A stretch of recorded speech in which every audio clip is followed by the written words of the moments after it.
Hello everyone. तो dear बच्चों, मैं क्लास 10th के 2 चैप्टर फिनिश कर चुका हूं और उन चैप्टर्स को आप लोगों ने बहुत अच्छी तरह से समझा भी है। ठीक है, मैं कुशाग्र मिश्रा आप सभी लोगों का बहुत बहुत स्वागत करता हूं आज की इस क्लास में। और यहाँ पर देखिए, हम लोगों ने quadratic equation class 10th from NCERT book पूरी खत्म कर ली है।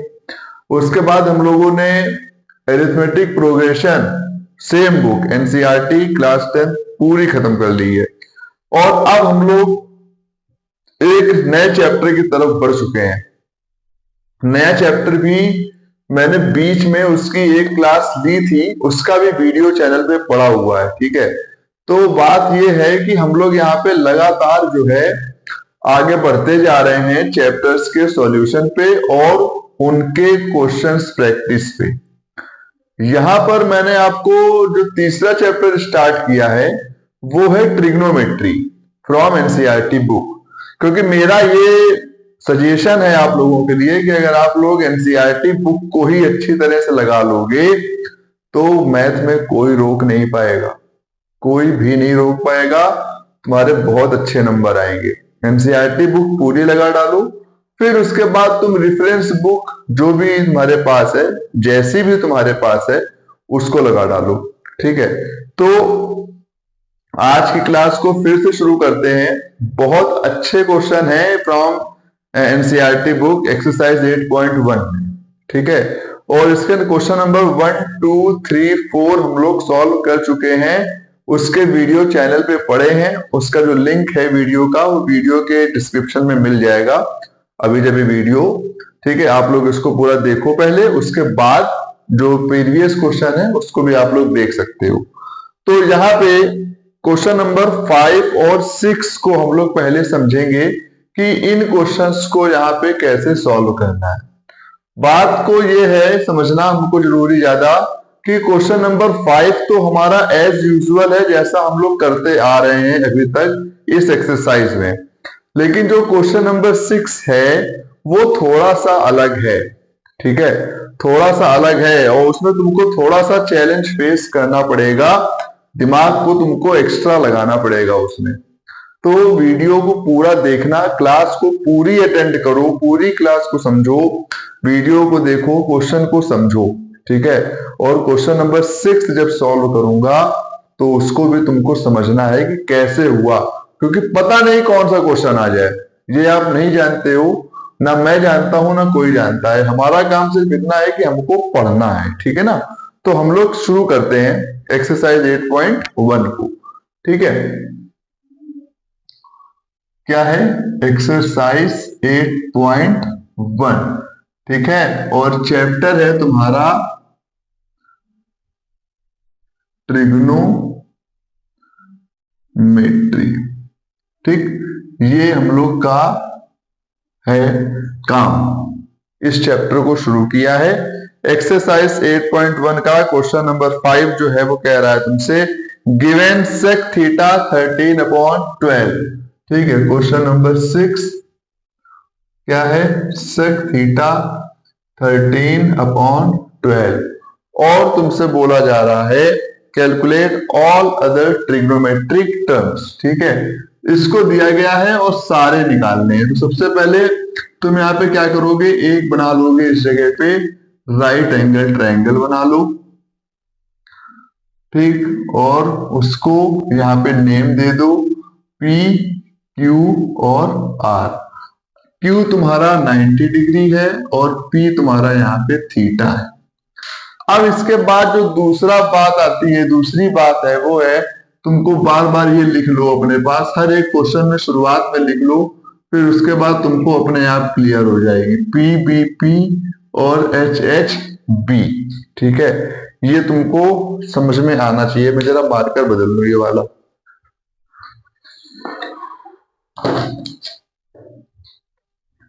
हाँ, क्योंकि ये वाला मार्कर में मुझे मजा नहीं आ रही है। ठीक, बहुत वैसा चल रहा है। तो ये है तुम्हारा यहाँ पे पीबीपी और एचएचबी, यानी कि पंडित बद्री प्रसाद हर हर बोले। इस तरह से हम लोग उसको याद करते हैं। और P अपॉन एच साइन के लिए है, V अपॉन एच कॉस के लिए है, P अपॉन B टेन के लिए है, और जस्ट इसका रिवर्स कर देंगे तो H अपॉन P कॉसेक के लिए हो जाएगा, H अपॉन B सेक के लिए हो जाएगा, और B अपॉन P कॉट के लिए हो जाएगा। तो अब यहाँ पे हमको जो 13/12 वैल्यू दी गई है उसको पुट करना है। तो अगर सेक थीटा की बात करें तो साइन कॉस टेन और कॉसेक सेक, सेक मतलब क्या हो गया H अपॉन B, तो H की वैल्यू क्या हो गई 13, यानी हाइपोटेनस की वैल्यू हो गई 13, और B की वैल्यू हो गई 12, यानी कि यहाँ की वैल्यू हो गई 12। हमको सबसे पहले क्या करना है, इस PQ की वैल्यू को फाइंड आउट करना है। तो PQ की वैल्यू निकाल देंगे, अप्लाई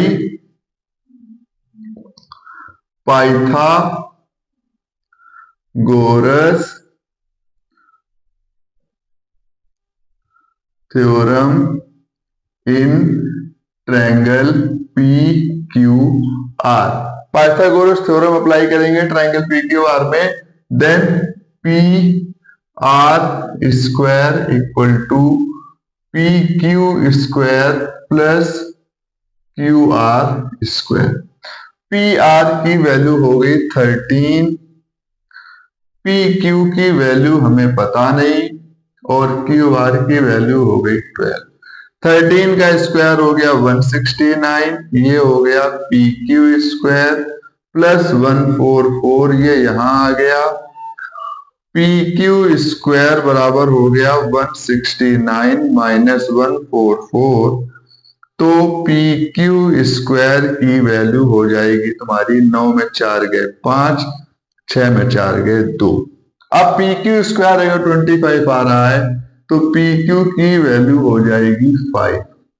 PQ की वैल्यू तुमने यहां पुट कर दी 5।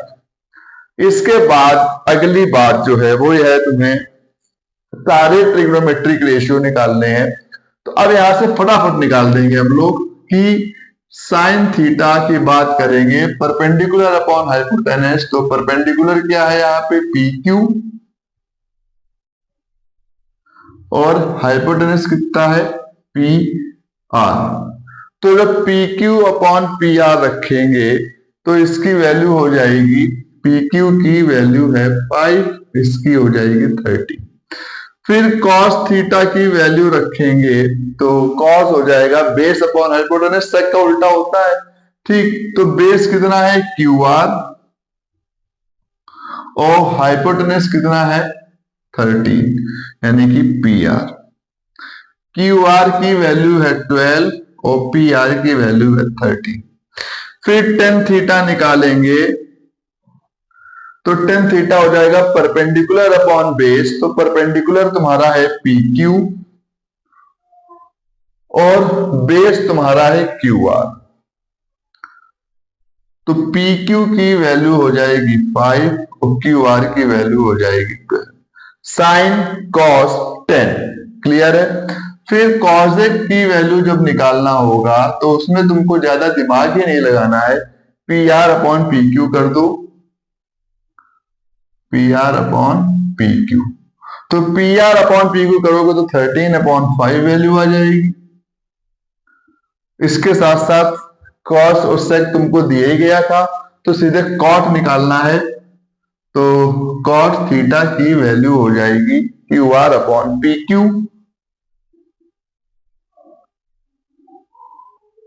QR की वैल्यू है 12 और 5। ये तुम्हारा इस पूरे क्वेश्चन का सॉल्यूशन है, ठीक है। इसको जरा एक बार आप लोग देख लीजिए, तब तक मैं इस बुक से इसका अगला क्वेश्चन देखता हूं कि उसको हमें किस तरह से करना है। आप लोग जरा इसको फटाफट देख डालो, तब तक मैं यहाँ पे इसको एक बार रीचेक कर लेता हूं कि इसकी जो वैल्यू आ रही है वो क्या आ रही है। 5/13, 12/13, 5/12, 12/5 और 13/5, चकाचक एक नंबर, पूरी वैल्यू एकदम बिल्कुल करेक्ट, ठीक है। इसके बाद आते हैं इसके अगले क्वेश्चन पे। अगला क्वेश्चन बहुत ही बढ़िया है, वो थोड़ा है ऐसा कि तुमको लगेगा कि यार बहुत डिफिकल्ट है, बहुत डिफिकल्ट है, लेकिन वो बिल्कुल भी डिफिकल्ट नहीं है। मैं तुमसे कह रहा हूं वो क्वेश्चन बिल्कुल भी डिफिकल्ट नहीं है। ठीक है, अब उसको हम लोग यहाँ पे इतनी अच्छी तरह से सॉल्व करेंगे कि वो पूरा क्वेश्चन जैसे मक्खन होता है, मक्खन की तरह तुम सॉल्व कर ले जाओगे। मक्खन जैसे होता है ना, स्मूथली एकदम कटता है, उसी तरह से वो क्वेश्चन तुम काट डालोगे पूरी तरह से। पक्का कह रहा हूं, बस थोड़ा सा यहाँ पे आप इसको देख लो, फिर जल्दी से उस क्वेश्चन को शुरू करते हैं। ठीक है, 1 मिनट का टाइम दे रहा हूं, जल्दी से देख लीजिए, फिर आगे हम लोग अगले क्वेश्चन को सॉल्व करेंगे। ठीक है,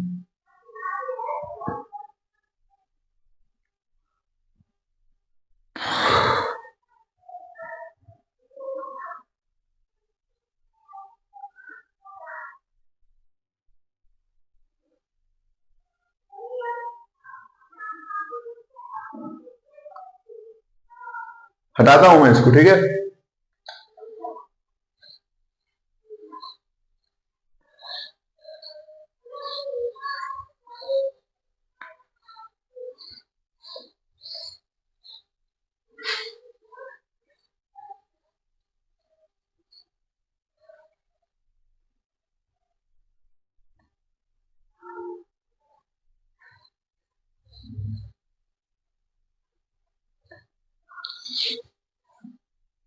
अब आते हैं भाई क्वेश्चन नंबर 6 में।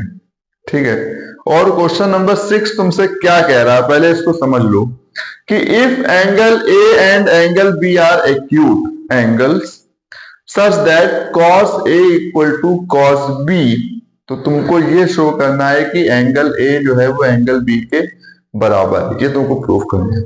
समझ में आ गया होगा कि एंगल A और एंगल B दोनों एक्यूट है। अब एक्यूट में वो कुछ भी हो सकते हैं, क्योंकि हमको पता है कि एक्यूट एंगल जो होता है वो 90 से छोटे वाले होते हैं सारे, तो वो कुछ भी हो सकते हैं और दोनों सेम है, ये भी बात है। लेकिन यहां पे तुमको एक चीज गिवन है कि cos A equal to cos B है। ठीक है, तो ये हम लोग यहाँ पे इसी चीज को सॉल्व करना शुरू करेंगे। 6 ही तो है, हाँ 6 है। ठीक है, तो ये तुमको गिवन है।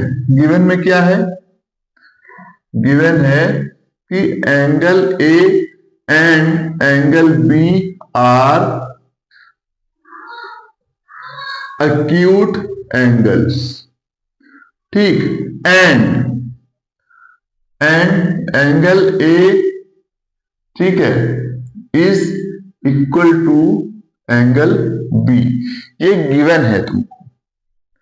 ठीक, नहीं गिवन नहीं, ये तो निकालना है, सॉरी ये तो निकालना ही है।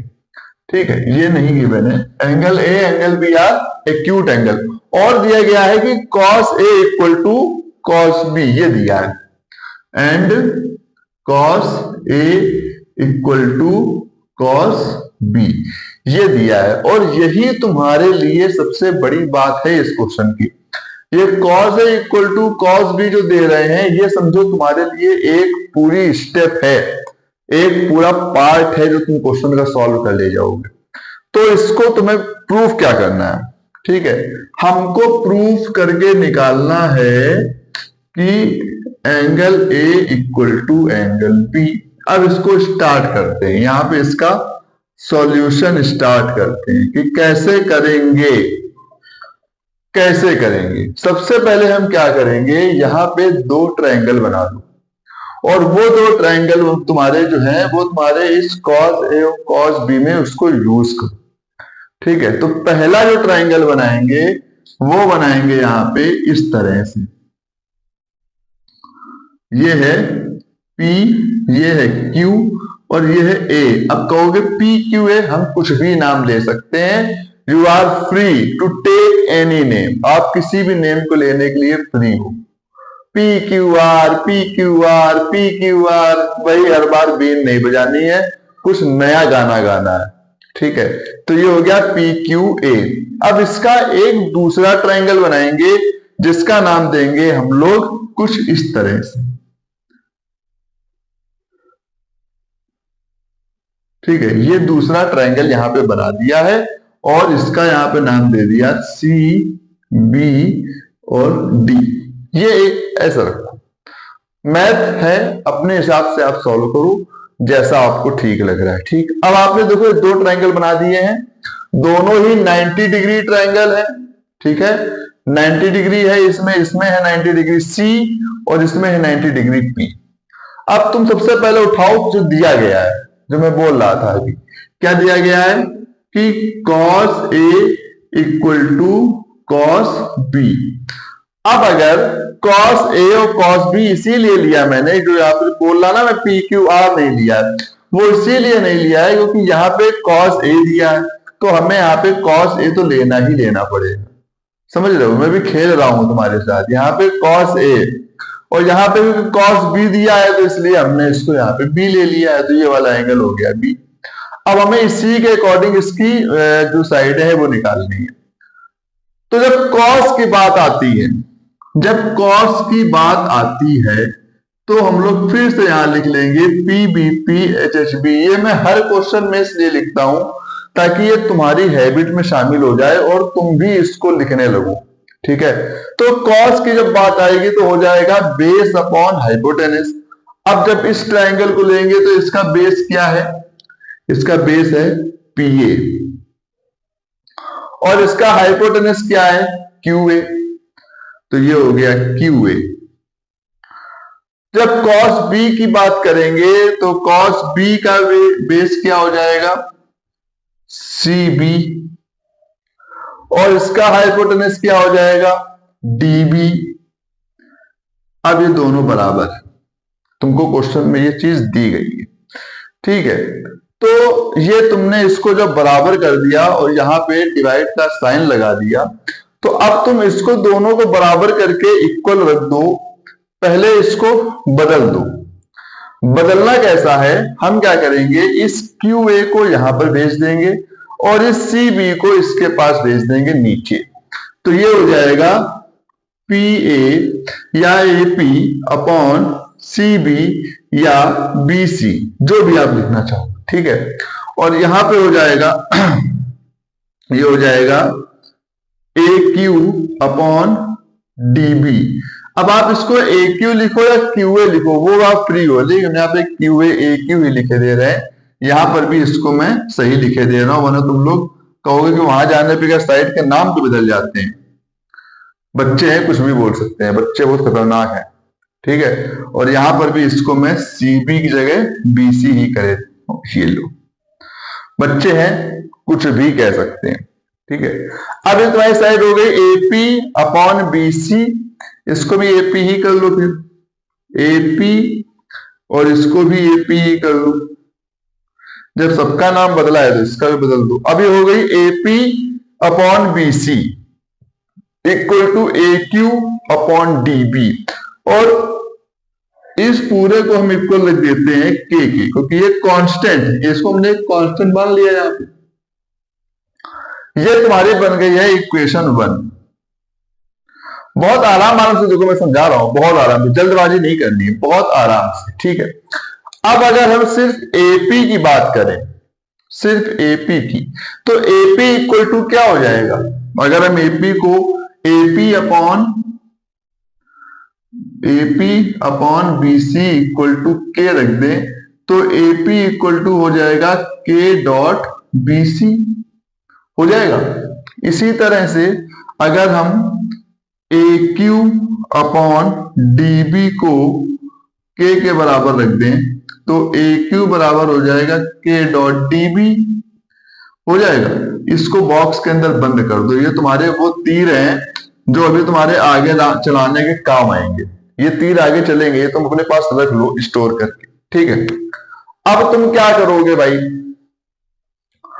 अब तुम करोगे इस ट्रायंगल को उठाओगे और इसमें लगाओगे पाइथागोरस थ्योरम, ठीक है। और इसमें क्या करोगे, अप्लाई पाइथागोरस थ्योरम। लिखो यहां पे apply Pythagoras theorem, Pythagoras theorem in triangle PAQ। तो जब PAQ में पाइथागोरस थ्योरम लगाएंगे तो क्या हो जाएगा, ये हो जाएगा QA square equal to PA square plus PQ square. अब तुमको करना क्या है, तुमको ये करना है कि हम इसको किसी तरह पी ए स्क्वायर को इसको बराबर ले आए। ठीक है, पी क्यू को क्या कर दे, इसको बराबर ले आए। पी क्यू इक्वल टू क्या हो जाएगा, इसको बराबर रख दो यहाँ पे। तो पी क्यू स्क्वायर बराबर हो जाएगा क्यू ए स्क्वायर माइनस पी ए स्क्वायर। तो पी क्यू इक्वल टू हो जाएगा under root Q A minus P A. P Q equal to क्या हो गया, under root Q A minus P A. ठीक है, क्यू ए या ए क्यू एक ही है। ठीक, तुमने ये फर्स्ट पॉइंट निकाल दिया। अब इसके बाद तुम इसी तरह से दूसरा निकालोगे, यानी कि दूसरे ट्राइंगल में जब पाइथागोरस थ्योरम लगाएंगे और सेम करेंगे, apply Pythagoras theorem in A B C D. ठीक, क्या करोगे, apply Pythagoras theorem in triangle BCD। और जब BCD में पाइथागोरस थ्योरम लगाओगे तो यहां पर भी तुम्हारी कुछ इसी तरह की इक्वेशन बनेगी। वो क्या बनेगी, वो बनेगी BD square equal to BC square plus DC square बनेगी। और यहां से भी तुम किसकी वैल्यू निकालोगे, तुम वैल्यू निकालोगे DC। तो जब DC स्क्वायर की वैल्यू निकालोगे तो ये हो जाएगा BD square minus BC square, और DC की वैल्यू आ जाएगी under root BD square minus BC square. Question थोड़ा सा बढ़ रहा है, क्वेश्चन बढ़ रहा है, देखो क्वेश्चन तुम्हारा आगे बढ़ता चला जा रहा है। ठीक है, और यहीं पे तुम्हें इस क्वेश्चन को पकड़ के रहना है। ठीक,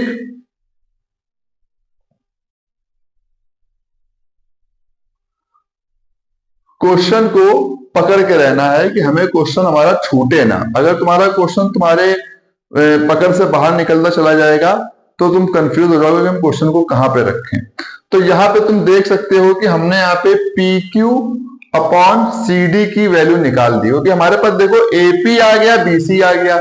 एपी है और बीसी है, दोनों है। ए क्यू और डीबी भी है, ए क्यू और डीबी भी है। तो सिर्फ एक ही साइड अगर हम और प्रूफ कर दें, यानी कौन सी, पी क्यू और डीसी जो हमने यहाँ पे निकाली है, तो हमारी वो तीनों साइड बराबर हो जाएंगी।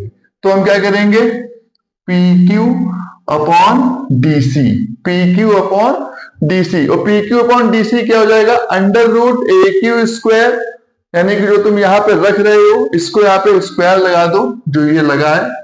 ठीक, under root Q A square या a q square minus under root p A square. ठीक, ये बराबर हो जाएगा under root a q square minus under root दोनों में ए पी स्क्वायर, ये हो गया।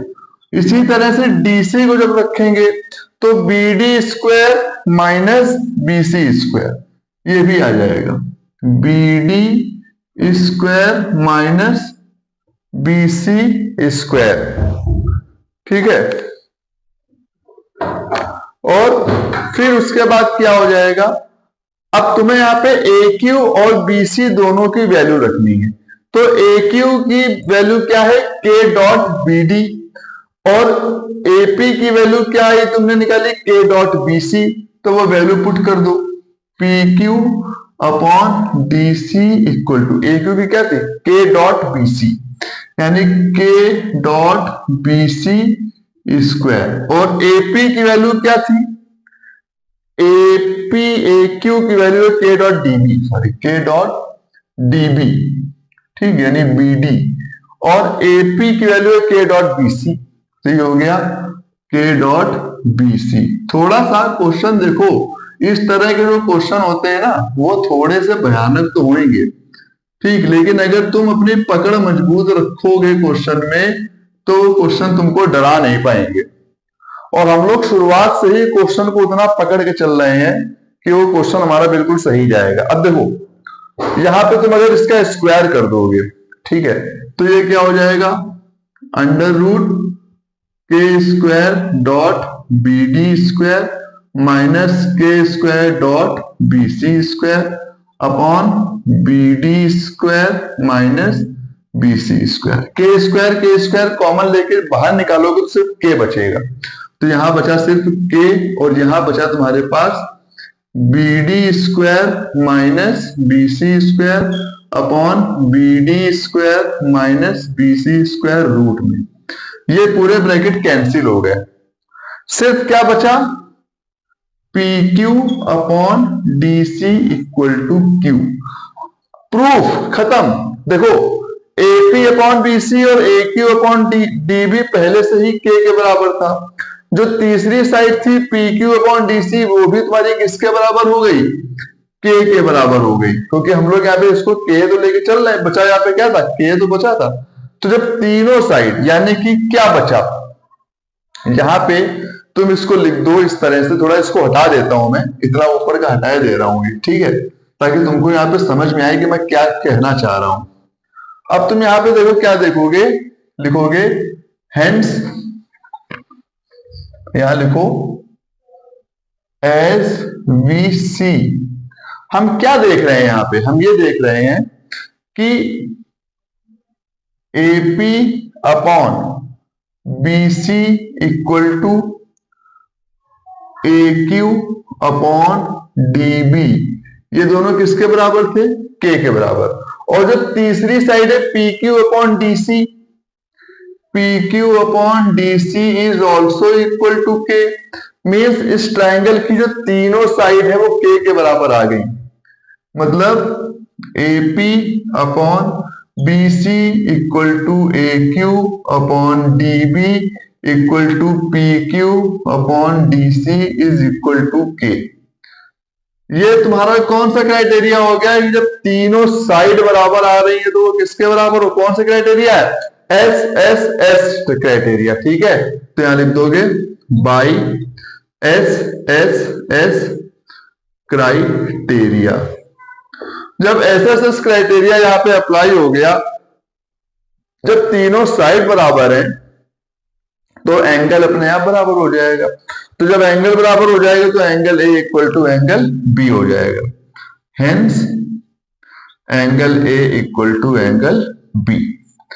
और इसको तुमने यहां पे ये प्रूव्ड कर दिया। मैंने इसीलिए जो शुरुआत का वो गिवन और सब था वो यहाँ पे साफ किया है, बाकी ये पूरा लिखा हुआ है और इसको तुम समझ सकते हो कि कितना ये अच्छा क्वेश्चन है, ठीक है। एक नंबर क्वेश्चन है, बहुत बढ़िया। और इसको तुम लोग ट्राई करो, इसको लगाओ, क्वेश्चन अच्छा लगा हो तो फिर से ट्राई करो, खुद से लगाओ, ठीक है। और क्लास कैसे लगी कमेंट में जरूर बताना, ठीक है। फिर से मिलेंगे अगले क्वेश्चन पे। ट्रिग्नोमेट्री स्टार्ट हो चुकी है, बाकी की जो 2 चैप्टर है उसके सॉल्यूशन पड़े हुए हैं, जाके चैनल पे देखो और अच्छी तरह से पेपर की तैयारी करो।